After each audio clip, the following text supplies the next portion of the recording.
I would now like to go back to the other speakers and ask if there are questions for them. In other words, Prof. Mike Bruton, Prof. Andrew Robinson, and Dr. Janitha Badul. Sorry. If you're still thinking about what questions to ask, I would like to ask something to all the speakers, and that is, how do you reconcile the reality of what we face with many people living in circumstances of poverty, in rural areas, remotely, without good connectivity, and really struggling with education? How do you reconcile that with our ideals? Prof. Britton, you talk about people realizing that they have an innovative character, that we in South Africa and in Africa have an innovative character, and yet that doesn't happen in schools. Let me pose that question to you first. Prof. Britton, are you here? Britton, no, he doesn't seem to be here. Can I ask that of the other speakers? Andrew Robinson, you were talking about health, our health systems, and about the transformation of the changes on a planetary level, and the kind of challenges that we are up against. Could you comment on that, please? Yeah, I'll try. It's a real issue and a good question. At the Northwest University, we've developed a program that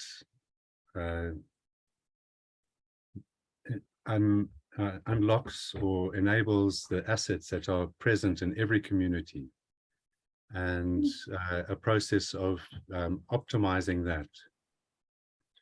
And it's been tested in informal settlements and rural communities. It's called Social Greenhouse, and you could Google it and look and see. That's one process, because wealth is measured in many components, and not just monetary wealth. And within a community, there's always assets. And talking about sustainability, the social greenhouse is something that enables that sustainability with the straight realities that we've got in our community. And I think when we shift this focus to working collaboratively and within the natural paradigm of together, natural paradigm of Ubuntu, recognizing Ubuntu. And once we start that, instead of working competitively, particularly if you think on an international level, on an IP level, all those, that's totally unnatural behavior. Nature always, to get into equity with the environment, always tries to share. So look, how can we do it? We're all in this together. There's no point fighting about it. We've got to share, because we're on this, we're all part of Gaia, we're all part of planet Earth. And to fight about it has created the status that we're in. I think pandemic is brought us to the cul-de-sac of technology, to recognize that it isn't a solution. How it's industrialized beyond, humans are so incredibly intelligent and can do so much stuff, but it's got to be ethical in its application to providing solutions. And I can speak for that in terms of medical technologies. Millions of people have suffered the consequences of people wanting to make a buck out of out of device, or out of snake oil. And even in our university, we're working and closely with our industrial engineering group to try and get this ethical grounding in the beginning of the technological ideas, so that it's embedded in it. Because I can take you to any hospital and there's just rooms of technological solutions, that dusty, rusty, and look at our state of health. Has it provided us a healthy planet and a healthy population? No.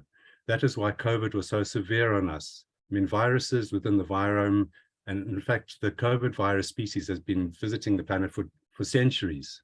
It's just found a very sick population of who at the worst end of a food supply that has killed previous civilizations have died because of their nutritional, they've exceeded their nutritional and ecological. Now, because we have a global food industry, we're threatening the global in the same level. Instead of at a Roman or a Greek or Aztec civilization, it's at a global scale. So as long as we recognize it and we shift that technological focus to solving these problems, I think within that, within this, we'll also do the asset mapping on a global scale to recognize, look, we've got the assets to do it, and nature is so forgiving. I think we can repair a lot with the right reverence for life, as it were. Right. Thank you very much, Prof. Robinson. You certainly have, I would say, a unique view, although, I mean, it's not that totally unusual, but the view of that instead of technological progression at all costs, that we find a way of working with nature, and that, yes, I mean, I think we all see the effects of not having done that. Yeah. But it's difficult to see how we can get there. Every time, well, just as a simplistic way that everyone can contribute very simply. If you understand what you put on your plate of food, just say you eat 3 times a day if you're fortunate enough. And when you have the choice to put something on your plate, you can decide what industry you support. If you really go back to it, how local, and you're not only supporting a change in the market dynamics. You've seen how plant-based things have grown tremendously in the last few years. It's not because industry wanted it, it was consumer demand. And we've got to recognize that with social media, the dynamics have changed. And we can change a lot quicker. And for things that are really democratizing the information is fantastic, especially for health. Unfortunately, it gets sidetracked. There was no, some of the regulations and the attitudes spurned by fear prevented any discourse in terms of rational response to the pandemic. Fear is a very basic primal response, and one doesn't think clearly in a state of fear. And there still are people who are fearful. And you can see walking around town, people are wearing masks. And I'm not judging it, but I'm just considering that when I've spoken to some of them as a public health physician, I realize they are scared, and irrationally so, because of the information that they've received. And it's so important to give correct public health information during any outbreak, even if it's to school, nits and lice. It has lots of, and now we're sitting with a pandemic of non-communicable diseases, which we've normalized. It's normal for family to die of heart attacks, stroke, cancer, diabetic, it's normal. You know, why can't we die healthy? We're never going to live forever. Nothing does. And that's the fundamental of the current economic system, that it's endless growth. There's death as part of life. We're just a little part of the whole life spectrum as we're sitting here, this amazing collection. The opportunity that all these people are sitting together listening is an incredible event. If you think about the chances of 5 years ago guessing that this group would sit here and be able to share this, it's yeah. It is, yes. Yeah. In some ways, technology really does help, and yes, it's in medicine as well, of course. But there are tools, exactly. It's a tool, yes. and a tool you can turn on and off, and you need to know its limitations. Yeah. And it's it's a welcome tool. Indeed. Thank you. But as you were moaning, face-to-face is important. You can't pick people and say, what you're thinking. Yes. We are human beings. We're social animals. We need to be together to survive, because we're not only sharing information, we're sharing our microbiomes and viromes, which are vital for maintaining balance within our environment. Can you explain about the microbiome and virome? Well, I'll try. I'm not an expert. As I say, I'm a public health physician. I'm not a microbiologist or virologist, although I've worked with it. Within our gut, we've got a multitude of bacteria which are essential for life. And that assists us to digest our food. And the more traditional one eats, as I forgot the name previously, as Dennis Burkitt in Nigeria, the more traditional people eat, the more varied the microbiome, the microbial flora of the gut intestines are. And they've studied it, and with Western diet, which is depleted in many nutrients, and with a lot of other additives and toxins and preservatives, and their microbiome diversity is severely diminished, and they can almost predict what illness those people will occur because of that lack, whether it's breast cancer or bowel cancer. So it's so important. And that's why the industrialized agriculture with its monocropping is very destructive to the diversity, and has contributed significantly to the reduction and to the extinctions. And Rachel Carson's in the 60s wrote about it in Sign in Spring, and it's accelerated after the Vietnam War with the shift of the Agent Orange chemical, military chemical industry into the agrochemical industry. And in that way has declared war on weeds. And I understand, I live on a small holding. The weeds beat me 110 mil every year, but I'm not going to pour poison on it, because it's the one in particular which is developed from that is called Roundup, glyphosate, which was used by Monsanto and has now been taken over by Bayer, and has been reformulated again. And that is does disrupt the tight junctions in the gut. So not only have you got a depleted flora, you've got glyphosate is an antibiotic, by the way, of form. So we're putting millions and trillions of tons per year on the soil, which is depleting it of all the microorganisms, the vital, and that's modern farming, and it's replaced by a chemical additive, obviously your fertilizers, and then your GMO weedicides that will kill everything except that plant.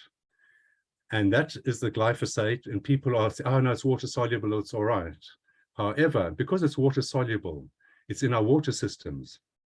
and which is in our rain. And in the US, they say 7% of rainfall has got glyphosate in it. But to come down, how that poison is affecting us since the 90s and to currently, for example, in the Mississippi Delta, it's got a dead zone in the Gulf of Mexico, by the way, which has killed all life in the ocean. It's got the highest cancer rates in the world. So to have a food industry based on that, which is causing the illness, is not help. So the microbiome is very important. Now, to expand that slightly to something more, what I found amazing, the virome. Apparently, I haven't counted them. In the air, there's 10 to the 31. In the soil, 10 to 31. In the water, 10 to 31 viruses. When I was little, I was really taken by the thought that there are more stars than grains of sand on the earth. I thought, wow, that must be amazing. With these numbers, there are more viruses than there are stars, literally. That viruses existed, those genetic fragments existed on the planet long before life. And it was their amalgamation that enabled life. 50+% of our genome comes from viral inserts. And I heard that when I was at an HIV conference in the US, and I remember the presenter, I think his name Michael Coffin, saying there are 6 retroviral, in other words, HIV inserts in our genome already. So human beings have survived 6 other retroviral incidents, and these viral archaeological fragments are there. So it's part of us. It's because of viral incorporation that mammalian birth, the formation of a placenta, has been enabled.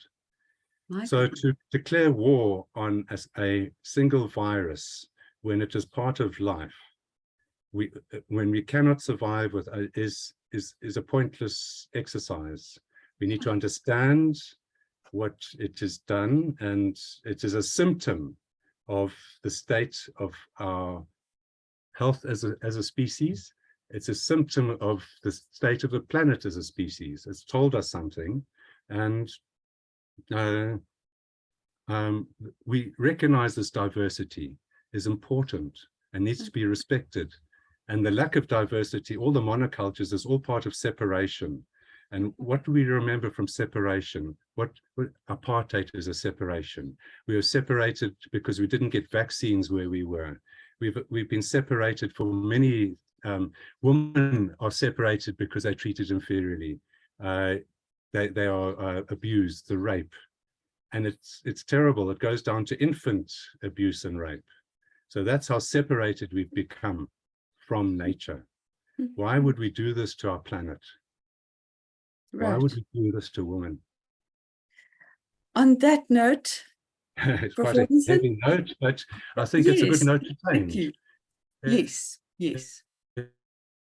I have to stop you there because we must still give Janita Badul a chance to, I think it's a you've frozen. For the feminine to be respected. Sorry, we missed that because you broke up.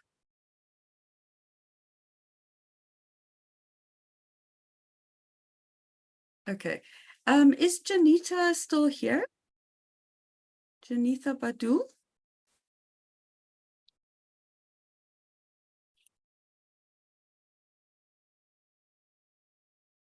Dr. Badul? No, I think she's left already. Yeah, the networks are unstable. But yes, the network actually froze you, so we sorry, didn't hear what you I'll finish within a second and just say all this destabilizing is, I think, a sign that the male domination of the separation and actual domination of the planet is allowing the female part of humanity to emerge. We don't want the female to dominate. We need 2 wings. We need a balance between the 2. And we look forward to that. And that's what the paradigm shift in the pandemic is offering us. Right. All these last throes of masculinity that's going on in Eastern Europe, Yeah. and the terrible things that have happened recently, are all signs of an end of hopefully the male domination, which hasn't been pleasant always. And I'm sorry. Oh my goodness, I hope you're right. We'll see. Okay. Let me see. Is Dr. Sabia still here? Yes. Okay. Dr. Sabia, would you like to give a last word from your perspective? What do you want us to remember?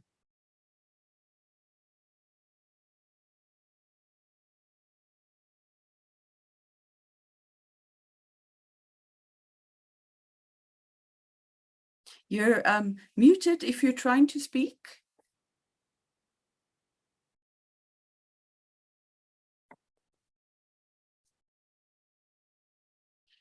Okay, I think we have to wrap it up, although we still have a few minutes, but I think it would be probably good to wrap up as the other two speakers are not here. Going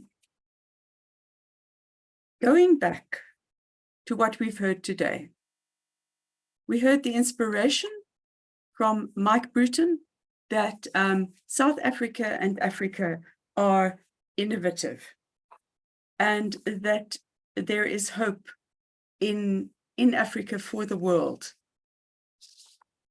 He gave us lots of examples, and he told us the benefits of the basic sciences, that it teaches us to think rationally and objectively, so that people, captains of industry, actually like people who can think rationally and objectively. The way of thinking is sought after. Also, we need to learn to be skeptical, to ask questions, and challenge the current knowledge. And then climbing the innovation stepladder from low tech to high tech is an important thing, and is happening and should be happening in Africa. He spoke about the environmental crisis, said we exceeded the planet's ability to compensate for our actions. And as Janita Badul said, we indeed, the planet's carrying capacity is being exceeded on many points. We have removed ourselves from our ecological place, he said. And this is indeed what Andrew Robertson says as well. And that we're totally out of touch with the nature of our planets and everything, like the way our food is made even. Mike Bruton also referred to the fourth industrial revolution and challenged that notion, and said it's rather a first post-industrial era, or a first post-industrial revolution. And he regards it as a good opportunity. He's very much an optimist, and he regards it not as a problem, but as an opportunity, where Africa should find it much easier to learn and develop and devise new ways of doing things. Then he spoke about the interactive science centers and said that's the real way to teach maths and science. But basically, it is away from the pressures of school that Dr. Sabia was talking about. That if when you have a center where children can come and be excited and engage with the learning material in a fun way, you get a good way of learning, and then the teachers, I think I'm reading between the lines and reading, listening to both of them, that what they learn at science centers or informally gets consolidated at school, and children must be able to answer any question that gets thrown to them in maths and science. Then Andrew Robinson I'm not going to summarize it because I think you have done that very well. But I do want to refer back to the knowledge lag, and that is a very interesting one. The knowledge actually takes many decades to have effect, and we have an opportunity to accelerate the development and communication of knowledge. And that makes it a very new era in which we're living. And that's what I understand from Mike Bruton as well, is that this new digital era makes things possible that weren't possible before.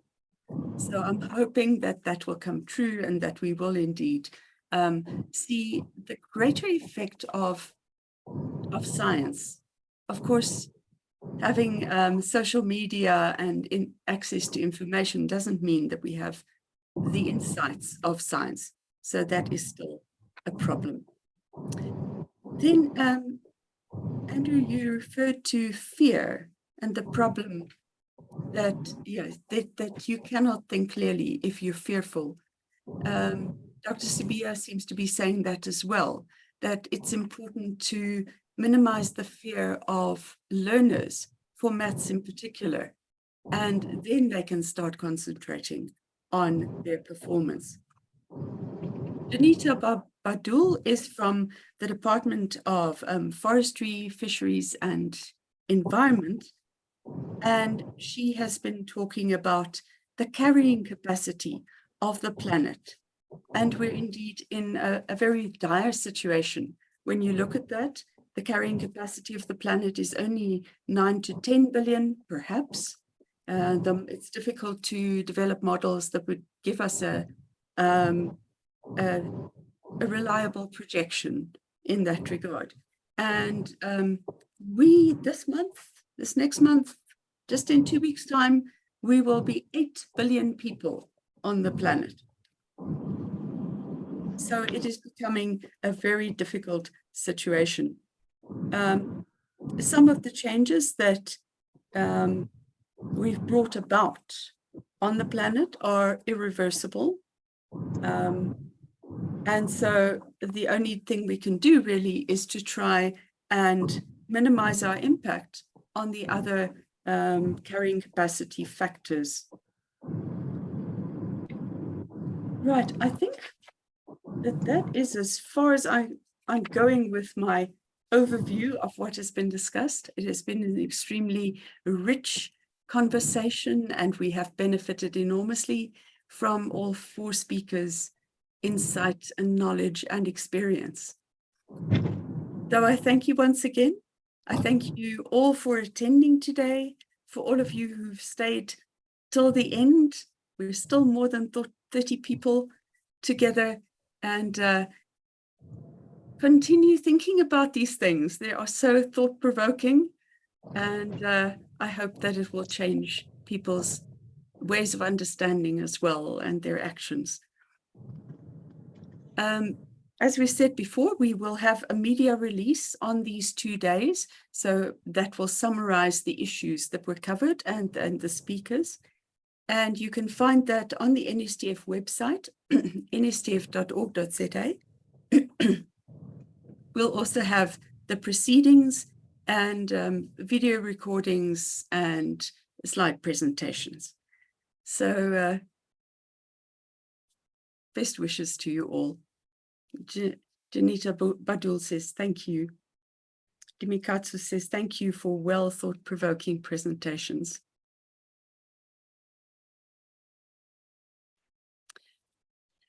Okay, with that, I am closing the meeting. Goodbye, everyone.